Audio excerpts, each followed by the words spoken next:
इनका मिशन है चुनाव के टाइम क्यों आ रहे हैं आप? 1 साल पहले आप 1.5 साल पहले आपने आंदोलन किया है, उससे पहले बीच में आप आते नहीं आए। चुनाव का टाइम करीब आया तो आप रोड पर आ गए। सिर्फ मोदी जी को टारगेट किया जा रहा है, मोदी जी को बदनाम किया जा रहा है। एक योगी जी को भी इन्होंने मिशन पर ले रखा है। मोदी जी कैसे हारे? अच्छा, ये कह रहे हैं कि किसान आंदोलन के नाम पे राजनीति रोटियां सेकी जा रही है, आपको क्या लगता है? 21-22 के कृषि सत्र में आप देखना कि धान पे एमएसपी में 93% किसानों को फायदा हुआ है। उस 93% में धान का सबसे बड़ा उत्पादक राज्य है पश्चिम बंगाल और दूसरे नंबर पे उत्तर प्रदेश। उत्तर प्रदेश के 6% किसानों को ये फायदा मिला है। पंजाब के 44% किसानों को धान की एमएसपी का फायदा मिला है। अब आप धान का उत्पादन बढ़ाओगे तो मैं फिर वही बता, एक फसल का उत्पादन बढ़ेगा। तो किसानों को ये समझ जाना चाहिए कि सरकार एमएसपी पे कानून नहीं बना सकती। सरकार एमएसपी पे आपको गारंटी दे सकती है, आपको कानून नहीं बना सकती है। उस तरीके से जब छोटे किसान आंदोलन के लिए आए तो जब बड़े जमींदार थे वो उनके साथ साथ आए कि हम किसानों को आगे करके, इनको बदनाम करके, किसान कौम को बदनाम करके हम अपना काम निकलवाएंगे। हम एमएसपी पे कानून बनवा सकते हैं। और सबसे बड़ा जो मुद्दा है वो WTO से भारत को बाहर निकालना। तो कह रहे हैं जब सरकार हमारी सुनी नहीं रही है तो हमें ये सब करना पड़ रहा है। किसान तो जब सुनेगी ना, जब सरकार तो जब सुनेगी जब किसान होगा। वे किसान ही तो नहीं है, वे तो फ्रॉड है। अरे मोदी जी को बदनाम करने में लगे वे पत्थरबाजी करने के लिए, मोदी जी को बदनाम करने के लिए 500 रुपये में उन्हें खड़ा कर रखा। 2024 का चुनाव करीब है। जो किसान है वो नरेंद्र मोदी के साथ है। वो किसान जो है वो खेत में मेहनत कर रहा। अगर सबसे ज़्यादा फैसिलिटी मिली है तो मोदी सरकार में मिली है किसान को। भाई आप किसी चीज़ को एक्सपोर्ट करोगे तो ही तो विदेशी मुद्रा आएगी ना। तो इनका मेन जो टारगेट है वो WTO को भारत से बाहर निकालना है। एमएसपी तो एक बहाना है। इनको पता है कि एमएसपी दे दी तो WTO की शर्त है, ऑटोमेटिक WTO भारत को बाहर निकाल देगा। एक गरीब किसान जो है वो ट्रैक्टर से लेकर, ट्रॉलियों से लेकर, इतनी बड़े बड़े वो लेकर के आ रहा है क्रेने वगैरह की, हम तो दिल्ली कूच करेंगे। जबकि अगर 100 किसान है तो उससे 200 नेता आपके तैयार बैठे हैं। तो विचार तो कभी नहीं बनेगा। कम से कम 2-3 नेता हो बड़े बड़े जो आपके हक की बात रख सके। आपका अगर हक आज जो आप विचार निकल के आ रहे हैं, जो आप मांगे सरकार से मांग रहे हो, जो 13 मांगे हैं उसके अंदर अगर मैंने भी वो मांगे देखी है, 2 या 3 मांगे हैं जो जायज़ लगती हैं, लेकिन बाकी जो मांगे हैं वो नाजायज़ है। मोदी को 3 साल के अंदर 2 साल में मार दिया जाएगा। मोदी को गालियाँ दी जा रही है, क्यों मार दिया जाएगा भैया? आप एक चीज़ कंपेयर करो, इसलिए मार दिया जाएगा इसी मोदी ने करतारपुर साहिब जी के डोर खुलवाए, इसलिए मारोगे। 450 साल का उत्सव मनवाया गुरु गोविंद साहिब जी का, इसलिए मारोगे। वो क्यों उन खालिस्तानियों के एजेंडे में आ रहे हैं? इन खालिस्तानियों के एजेंडे में आकर के देखो, सनातन परिवार से पहला लड़का सिख बनाया जाता था इन खालिस्तानियों की वजह से। और जो ये कांग्रेसियों ने अपनी राजनीति करी दोगली, उस वजह से आज वो भी चीज़ खत्म हो गई, वो चीज़ भी खत्म हो गई हिंदू।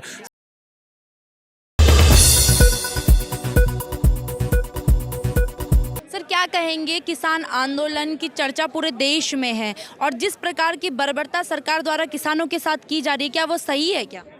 देखिए पत्रकार साहब महोदय, ये किसान नहीं हो सकते। किसान के पास समय नहीं है।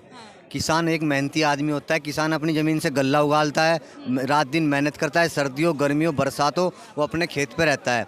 सही जो रियल में किसान है। लेकिन ये किसान रोड पर आ रहे हैं, ये मोदी की सरकार गिरने के लिए आ रहे हैं। इनका मिशन है चुनाव के टाइम क्यों आ रहे हैं आप? 1 साल पहले आप 1.5 साल पहले आपने आंदोलन किया है, उससे पहले बीच में आप आते नहीं आए। चुनाव का टाइम करीब आया तो आप रोड पर आ गए। सिर्फ मोदी जी को टारगेट किया जा रहा है, मोदी जी को बदनाम किया जा रहा है। एक योगी जी को भी इन्होंने मिशन पर ले रखा है। मोदी जी कैसे हारे? ये किसान नहीं हो सकते। ये सिर्फ पत्थरबाज, देश का माहौल ख़राब करना, देश के अंदर स्थिति ख़राब करना। अरे भाई तुम किसान हो तो आराम से बैठ के 4 जिम्मेदार, तुम्हारे सांसद विधायक है, तुम्हारा मुख्यमंत्री है, वहाँ बैठकर बात करो। तुम रोड पे आ रहे, सरकारी संपत्ति जला रहे हो, तुम देश के नुकसान कर रहे हो, देश को गरीबी में लाने का काम कर रहे हो। किसान ऐसा काम कर ही नहीं सकता। लेकिन वो कह रहे हैं जब सरकार हमारी सुनी नहीं रही है तो हमें ये सब करना पड़ रहा है। किसान तो जब सुनेगी ना, जब सरकार तो जब सुनेगी जब किसान होगा। वे किसान ही तो नहीं है, वे तो फ्रॉड है।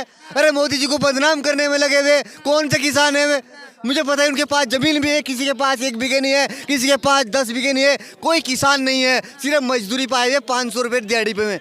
ये पत्थरबाजी करने के लिए, मोदी जी को बदनाम करने के लिए 500 रुपये में उन्हें खड़ा कर रखा। 2024 का चुनाव करीब है। जो किसान है वो नरेंद्र मोदी के साथ है। वो किसान जो है वो खेत में मेहनत कर रहा। अगर सबसे ज़्यादा फैसिलिटी मिली है तो मोदी सरकार में मिली है किसान को। तरह तरह की मशीन, ट्रैक्टर, पता नहीं क्या तरह तरह की मशीनें किसान को मोदी सरकार में आई है, तो किसान कहाँ से हो सकते हैं? किसान ऐसा घटिया काम, ऐसी घटिया हरकत नहीं कर सकता। किसान तो अपने खेत में रह के मेहनत करता है, अपना परिवार, अपने बच्चों को परिवार चला रहा है। वो रोड पर आकर दंगा करेगा, वो कोर्ट कचहरी में पत्थरबाजी बमबाजी करेगा?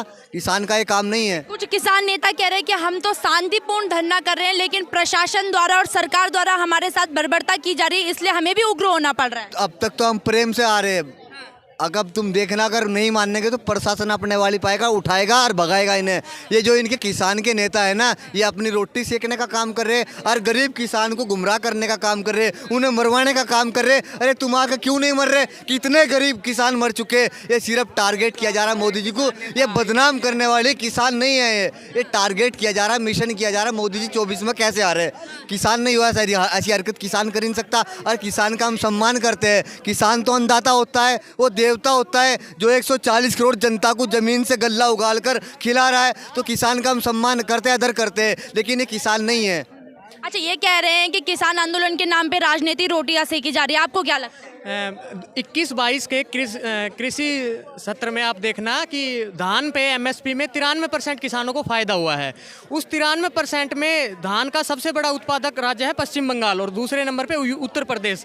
उत्तर प्रदेश के 6% किसानों को ये फ़ायदा मिला है। पंजाब के 44% किसानों को धान की एमएसपी का फ़ायदा मिला है। अब आप धान का उत्पादन बढ़ाओगे तो मैं फिर वही बता, एक फसल का उत्पादन बढ़ेगा। तो किसानों को ये समझ जाना चाहिए कि सरकार एमएसपी पे कानून नहीं बना सकती। सरकार एमएसपी पे आपको गारंटी दे सकती है, आपको कानून नहीं बना सकती है।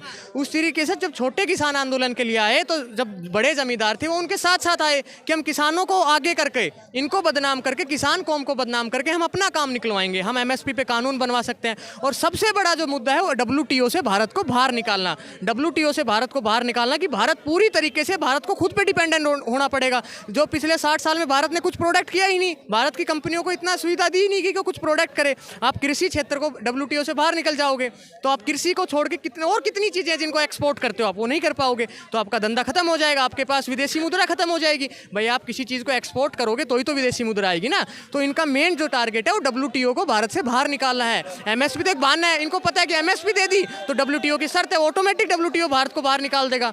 तो सिर्फ मेन टारगेट ये है। दूसरा, free trade agreement. Free trade agreement के साथ क्या होता है, हम किसी भी देश के साथ एक एग्रीमेंट करते हैं कि भाई तुम हमारा सामान खरीदोगे, हम तुम्हारा, लेकिन हम उस पर टैक्स नहीं लगाएंगे। ठीक है, तो वो गरीब देशों के साथ भी हो सकते हैं, अमीर देशों के साथ भी। भारत की हमेशा से पॉलिसी रही है कि विश्व का कल्याण हो। तो भारत किसी गरीब देश के साथ ये नहीं कि आप किसानों से महंगा खरीद के उसको भी महंगा बेचोगे। एक रूल्स होते हैं, भारत वैश्वीकरण मुद्दे पे एक रूल्स होते हैं हर देश के। तो किसान को हम बाहर एमएसपी नहीं दे सकते, उसका बजट से कोई लेना देना नहीं, 36 लाख करोड़ का बाहर पड़ेगा, ऐसा नहीं होता। लेकिन हम विश्व के विदेश नीति भी हमारी कहती है, हम आर्थिक स्थिति में कई चीज़ें हमें, अब हम जेनरिक मेडिसिन में नंबर 1 देश हैं, लेकिन जेनरिक मेडिसिन जो बनाने के लिए जो मटेरियल चाहिए हम चाइना से लेते हैं। हमारी मजबूरी है क्योंकि वो एक नेचुरल प्रोडक्ट है, वो सिर्फ चाइना की जमीन पे पाया जाता है। तो हम चाइना से भी व्यापार नहीं तोड़ सकते कि भाई चाइना हमला कर रहा तो चाइना से व्यापार तोड़ दो, क्योंकि चाइना से व्यापार तोड़ेंगे तो हमारा उत्पादन खत्म हो जाएगा। आप सीधे अर्थों में ये कह रहे हैं कि जो किसानों की मांगे हैं वो जायज़ नहीं है। जायज, कुछ मांगे जायज हैं। जो पिछले 3 कृषि कानून आए थे उनमें सरकार की कुछ गलतियां थी। एक तो सरकार ने अन्न भंडारण की जो सुविधा दी थी, भाई कोई भी बड़े आड़ती हैं, बड़े व्यावसायिक हैं, वो अन्नों को रोक सकते हैं। तो उसमें 2 गलतियां ये थी कि एक तो उनको पुलिस उनको चेक नहीं कर सकती, जब भी कोई युद्ध हो या इमरजेंसी हो उसके बिना कोई चेक नहीं कर सकता। तो एक तो सरकार को ये करना चाहिए था कि उसमें ये लागू करना चाहिए कि कभी भी जाके पुलिस या कभी भी जाके ग्राम पंचायत अन्न भंडार को चेक कर सकते हैं कि आपके पास कितना अन्न भंडार है। एक तो वो, दूसरा कि ग्रामीण क्षेत्रों तक, ग्रामीण किसानों तक सरकार नहीं पहुंच पाएगी भाई आपको कॉन्ट्रैक्ट खेती का क्या लाभ है, क्या नुकसान है। तो सर इसमें 50% सरकार का गलती है और 50% इन किसानों की गलती है कि ये बिना कुछ समझे उग्र आंदोलन करते हैं। आप आओ पार्लियामेंट में बैठो, आप बात करो, 2 महीने बाद इलेक्शन है, अगर आपकी कोई ना सुने तो आप सरकार बदल दो। तो सर दोनों तरफ के नुकसान है, जिनमें नुकसान होता है भारत का ही आर्थिक स्थिति खराब होती है। तो सर ये कहूँगा कि किसानों को भी थोड़ा समझाना चाहिए सरकार को, किसानों के बीच में जाके। अब पार्लियामेंट में बैठ के, आप चंडीगढ़ में बैठ के किसानों की समस्याओं का हल नहीं होगा। किसानों को, कुछ नेताओं को रोड स्तर पे उतरना पड़ेगा और किसानों से बात करनी पड़ेगी, उसी से इसका समाधान निकलेगा। सर इनकी बात से सहमत है क्या? बिल्कुल है, क्योंकि किसानों को आंदोलन करना शांतिपूर्ण तरीके से हो सकता है, उग्र होकर के देश में कुछ भी आप पा नहीं सकते। इवन कि एक बच्चा भी अपने पिता, अपने परिवार के खिलाफ जाकर के कुछ हासिल नहीं कर सकता। घर का मुखिया जो होगा वो घर को चलाने योग्य होगा तो हम उससे कुछ अपेक्षा कर सकते हैं, लेकिन हम घर के मुखिया को ही गालियां देंगे, उसके ही खिलाफ अगर हम उतर जाएंगे तो हमारा समाधान जीवन में नहीं होगा। आज किसान आंदोलन जो किया जा रहा है, अगर उसकी आप जमीनी स्तर के ऊपर देखेंगे तो उसके अंदर क्या हो रहा है, मोदी को मारने तक की बात करी जा रही है। ठीक है जी, मोदी को गालियां तक दी जा रही हैं, खालिस्तान के नारे लगाए जा रहे हैं, पाकिस्तान के साथ हमें मिला दो, ऐसी बातें कही जा रही है। तो ये जो विचारधारा है कहाँ जा रही है? अगर आप कहते हैं कि ये असामाजिक तत्व है, ये कहाँ से घुस गए हैं, तो इनको लात मार के बाहर क्यों नहीं निकालते? हर दूसरे दिन, हर 2 घंटे बाद ऐसी वीडियो क्यों यहाँ से आ रही हैं? क्यों शराब के ट्रैक्टर हो रहे हैं? क्यों एक गरीब किसान जो है वो ट्रैक्टर से लेकर, ट्रॉलियों से लेकर इतनी बड़े बड़े वो लेकर के आ रहा है, क्रेनें वगैरह की, हम तो दिल्ली कूच करेंगे, दिल्ली कूच करेंगे। जबकि अगर 100 किसान है तो उससे 200 नेता आपके तैयार बैठे हैं, तो विचार तो कभी नहीं बनेगा। कम से कम 2-3 नेता हों बड़े बड़े जो आपके हक की बात रख सके। आपका अगर हक आज जो आप विचार निकल के आ रहे हैं, जो आप मांगे सरकार से मांग रहे हो, जो 13 मांगे हैं, उसके अंदर अगर मैंने भी वो मांगे देखी है, 2 या 3 मांगे हैं जो जायज़ लगती हैं, लेकिन बाकी जो मांगे हैं वो नाजायज़ है। वो हर एक, दिल्ली वासी पिछली बार आपके साथ था, दिल्ली का पूरा देश आपके साथ था सिंपत्ति के तौर पे, लेकिन आज आप खुद देखिए, क्या भारत की जनता आपके साथ खड़ी हो रही है? नहीं हो रही है, क्योंकि जनता को समझ आ रहा है कि भाई मोदी को 3 साल के अंदर, 2 साल में मार दिया जाएगा। मोदी को गालियाँ दी जा रही है, क्यों मार दिया जाएगा भैया?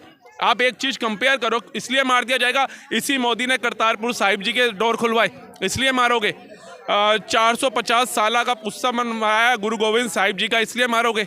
गुरु गोविंद सिंह जी का 350 साल का उत्सव मनवाया, इसलिए मारोगे? गुरु तेग बहादुर जी जिन्होंने शहादत दी चांदनी चौक में और लाल किले में, उनका प्रकाश पूर्व मनाया गया इतने हर्षोल्लास का, इसलिए मारोगे? या 4 साहिबजादों को उनका जो एक बाल दिवस के रूप में मनाया देशों विदेशों में, और बताया कि 4 साहिबजादों का हमारे देश के लिए क्या योगदान था, उन्होंने क्या किया। गुरु गोविंद सिंह जी ने पूरा परिवार वार दिया सनातन धर्म को बचाने के लिए। ये इतिहास तो मैं जीवन में पढ़ाया नहीं गया, ये अब पता चला। क्या इसलिए मार दोगे? आप क्यों भूल जाते हो कि ये मोदी है, इसको अपना दुश्मन हम नहीं समझ रहे? हमें भी नजर आ रहा है कि मोदी जो देश हित के लिए कार्य कर रहा है वो हमारे लिए कितने अच्छे हैं।